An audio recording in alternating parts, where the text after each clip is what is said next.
Welcome back to Workshop Wednesday. I'm Chelsea Busmeyer. Thanks for joining me today in my workshop, and today we're at a little bit of a different setting. You might have noticed that today I'm sitting by my Pfaff sewing machine, and I haven't used this one in a tutorial before.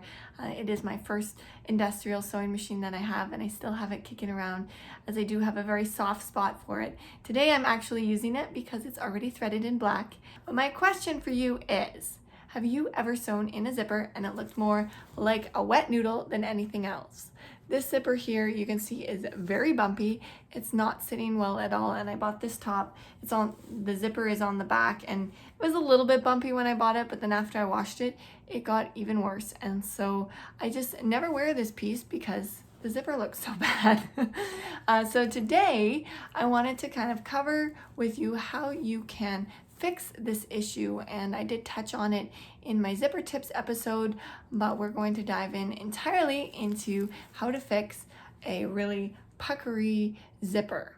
So let's take a look. Now, you may remember from the zipper tips episode that the reason why a zipper will sit so bubbly and uneven like this is because the zipper itself is too long for the area that it's sewn into, or the section, the opening that it's sewn into. So to fix this problem here, the first thing we need to do is remove the zipper. I'm going to start at the bottom and work my way up, just because the very top of the zipper I can leave in place as it's already pretty good the way it's put in. Okay, so now I've taken out the zipper, and we're at the place you would be if you were making a garment from scratch and putting the zipper in the first time, or in this scenario where we've taken the zipper out and we're ready to put it back in. I've cleaned it all up, there's no threads. I've pressed the seam allowance so that it is nice and flat. And now we get to decide on the placement for inserting the zipper this time around. Now you can see here that there's quite a big curve on this seam. So if I place the zipper kind of 1-to-1, I even actually want to place it a little higher, which would make the zipper even longer. So I'm guessing that the reason that this zipper was so bubbly to begin with is just because this lace is so stretchy. It's just really loose since it has all of the holes in it, and it seems like it's laying flat when in reality it's kind of stretched out. So typically you do want to insert a zipper 1-to-1. The same length of zipper attaches to the same length of material. And if you stretch the material as you attach it to the zipper, then you'll have more zipper than material, causing the zipper to be too long, and then giving you that lasagna noodle look when you flip it around. So in this case, when I put on the garment and the lace is stretched the other way around my body, it shortens up to the correct kind of length and size, and that causes the zipper to really bubble. So what I want to do here is I'm going to need to ease this lace onto the zipper. Now, you may not always need to ease the material on. You may just simply need to stitch it 1-to-1 without stretching the material.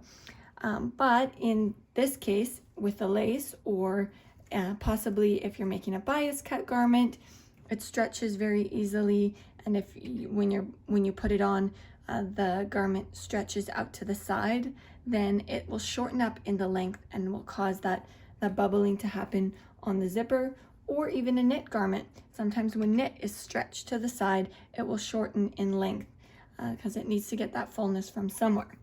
So for me here, the key to getting this zipper in straight is to lay the lace so it's positioned to correctly, and then from that decipher how long the zipper needs to be and where it needs to end. Now in this case, I'm actually going to stabilize this edge of the lace with a little bit of satin ribbon.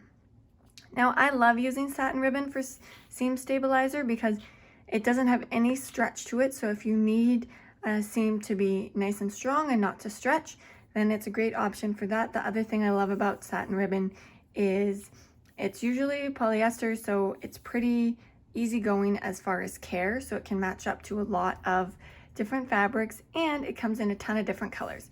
Today, since I need black, it's not really like a specialty color, but I can stitch this black along the seam, and even if you see it through the lace, along the zipper, it's not going to be distracting. It's going to help to ensure that the length of this seam stays the correct length even as I attach it to the zipper, which will make it easier for me when I am actually inserting the zipper. So let's get this all straightened out and pulled out to the side. Nice straight seam. And when we come down here, we can see that the old zipper ended here, and I have about 1/2 inch of extra zipper. So the zipper was bunched up kind of about 1/2 inch.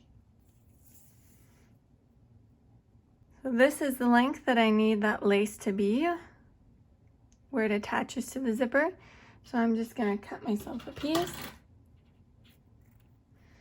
and then cut myself a second identical size piece. And first things first, I'm gonna attach this to the lace before I insert the zipper. Okay, so I'm just gonna stitch this lace onto the ribbon.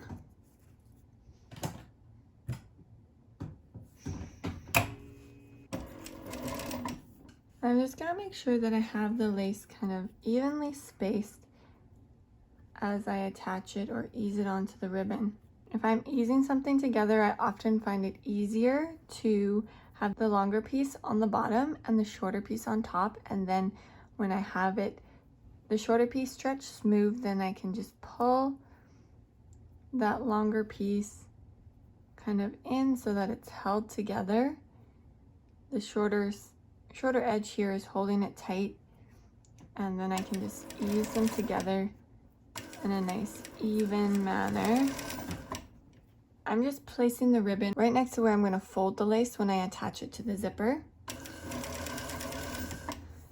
Since adding something in like this ribbon is totally up to the project at hand, definitely use your discretion as to placement and how best it will fit with that project.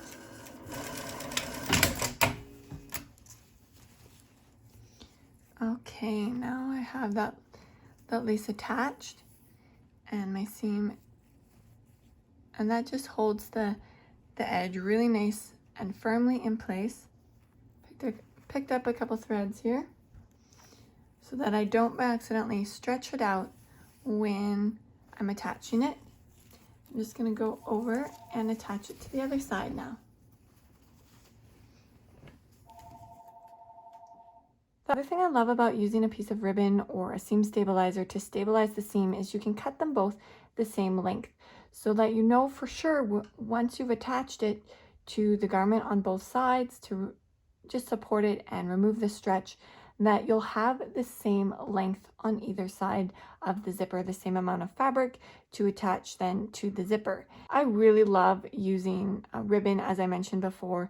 The only thing to really remember with ribbon is it doesn't curve very well. So if you have any kind of a curved seam that you're stabilizing or neckline, it might not be the right choice, which is why you would need something bias cut or something that has just a little bit more mobility to it. But if you're stabilizing a straight seam, then ribbon is just such a great, helpful, easy tool to use. There we go. Now the raw edge is nicely stabilized. It doesn't have any stretch to it, and this will be super helpful since both of them are exactly the same size, so that I can really just attach this lace to the zipper evenly without it stretching out and then puckering on me next time. So next step is we get to attach it to the zipper, and depending on how the zipper was inserted will depend on exactly how you need to do your zipper or how you would like to insert it. This one was exposed. It was stitched twice, so once to attach the garment to the zipper and then top stitched on the outside with the teeth exposed. Due to that fact, they did snip into the seam allowance here at the bottom to create the square end on the zipper. So I'll just have to be really careful as I stitch past that notch, and then I'll have to notch it again at the bottom to open it up to attach it here at the bottom. I do, however, want to first measure exactly the new length. It's about 1/2 inch that I wanted to take out when I measured before.